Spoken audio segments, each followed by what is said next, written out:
Vous savez, la différence entre un religieux et un croyant, c'est quoi? Personne ne sait. La différence entre un religieux et un croyant est que un croyant croit qu'à travers une relation, il va avoir le salut, il va aller au ciel. Un religieux pense qu'à travers ses œuvres, il ira au ciel et Dieu va le sauver. Alors que Dieu ne nous sauve pas par les œuvres, Dieu nous sauve par la foi et par l'obéissance qu'on a envers sa parole. Bienvenue mesdames et messieurs sur cette vidéo qui a pour titre « Entre nous », générique.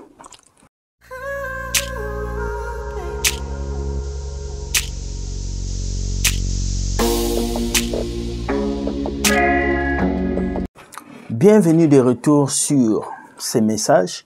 Beaucoup de personnes disent que l'Afrique n'avance pas à cause de la religion. L'Afrique n'avance pas à cause des colons. L'Afrique n'avance pas à cause de la Bible qu'on nous a apportée. Est-ce que c'est vraiment la Bible qui a détruit l'Afrique ou c'est autre chose? Je vais vous dire ce qui a détruit l'Afrique. Mais suivons d'abord après cette vidéo. Regardez. Comme au Congo, les gens ne restent pas dans la chambre comme au Congo, les gens 100 jeunes dorment dans une église en train de prier. Et Dieu va vous répondre à l'église. Même la loi dit travailler 6 jours, 7e jour se reposer. C'est-à-dire les églises sont devenues liées où, c'est-à-dire l'église de réveil, c'est même la base de la souffrance de l'Afrique.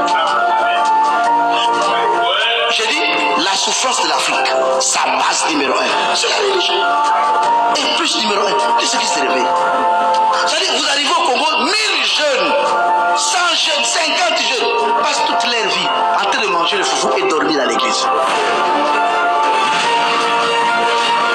Priez toute la nuit, priez, groupe de fédération, groupe de ceci, groupe de cela, en train d'attendre les miracles. Qu'est-ce que tu as dans ta main? Lève-toi le matin, va déposer les dossiers partout. C'est avec ça que Dieu va utiliser. Avec ça, Dieu va ouvrir la porte. Est-ce que quelqu'un comprend? Vous avez suivi ce que ce pasteur a dit. Un pasteur qui est au Congo, qui a dit tellement de vérité. Il a dit la nuit, beaucoup de jeunes garçons passent du lundi au dimanche à l'église et ils espèrent que Dieu va leur donner un miracle. Et nous avons ce genre de chrétiens qui pensent qu'ils vont prier du matin au soir et l'argent tombera du ciel. Qui pensent qu'ils vont prier tous les jours et l'argent tombera du ciel. Alors que Dieu lui-même a dit, celui qui ne travaille pas ne mange pas. Nous avons beaucoup de personnes dans la Bible qui ont travaillé pour gagner leur pain, qui se sont donnés. Abraham était un homme d'affaires. Tout le monde sait que toutes ces personnes dans la Bible, c'était des gens qui travaillaient. Pourquoi les chrétiens d'aujourd'hui ne travaillent pas? Parce qu'ils blâment Satan, ils blâment les démons, ils blâment les malédictions de leur famille. Alors que quelqu'un qui est en Christ est une nouvelle créature. Normalement, les malédictions ne doivent plus t'avoir. À moins que tu puisses avoir encore quelque chose qui appartient au diable dans ta vie. Alors, qu'est-ce qui bloque l'Afrique? Qu'est-ce qui bloque l'être humain? Ce n'est pas les colons. Ce n'est pas la Bible. Ce qui te bloque, c'est l'ignorance que tu as envers la parole de Dieu. Ce qui te bloque, c'est le manque d'ambition et le manque de manière de bouger. Les païens se battent, ils travaillent. Nous aussi, chrétiens, on doit se battre et travailler. Je vois beaucoup de jeunes qui pensent qu'on est bloqué parce qu'on a reçu la Bible. Non, la religion vous a apporté l'ignorance et la relation vous a apporté une vie éternelle. Jésus a apporté la relation et les autres personnes ont apporté la religion. Voilà pourquoi ne m'appelez pas religieux. Je ne suis pas religieux. Je suis un enfant de Dieu. Jésus n'est pas venu bâtir des religions, mais il est venu bâtir une relation. Jésus n'est pas venu bâtir une religion basée sur les œuvres seulement, non, mais sur une relation. La Bible nous dit, la vraie religion, c'est celle qui soutient les orphelins, c'est celle qui donne la vie aux autres, c'est celle-là qui cherche à ramener les gens vers la parole de Dieu. Comment peux-tu me dire que tu es enfant de Dieu?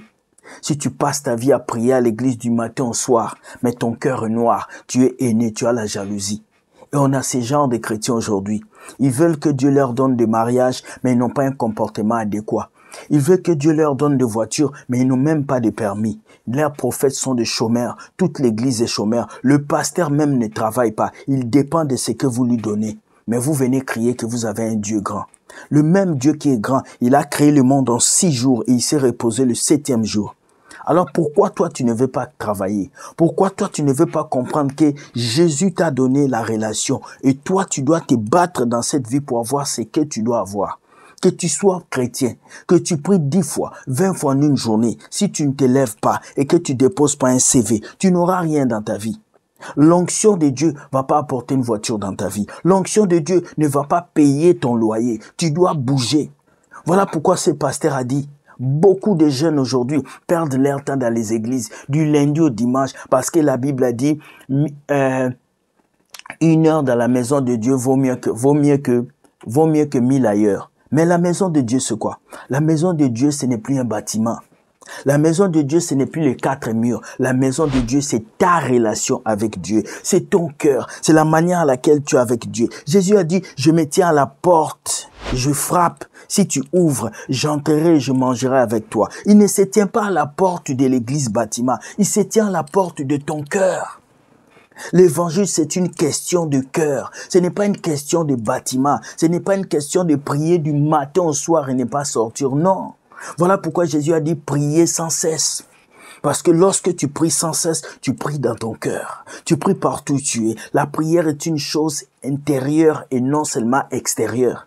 Ils sont là à crier dans les églises. Jésus, amen, sauve-moi, donne-moi du travail. Mais ils ne sont pas capables de se battre pour les choses de la vie.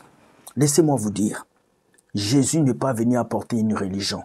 Il est venu apporter une relation. La religion divise, mais la relation unit. Alors ce matin, je vais te dire, ne sois pas ces chrétiens-là religieux, mais sois ces chrétiens relationnistes. Ces chrétiens qui créent sa relation avec Dieu, mais qui peut aussi se battre dans la vie pour réussir. Vous ne réussissez pas parce que vous pensez que Dieu viendra tout faire pour vous. Mais laissez-moi vous dire, Dieu vous a déjà tout donné. C'est à vous de passer à l'acte afin que vos vies changent. Bonne journée, soyez bénis et partagez cette vidéo. Bye.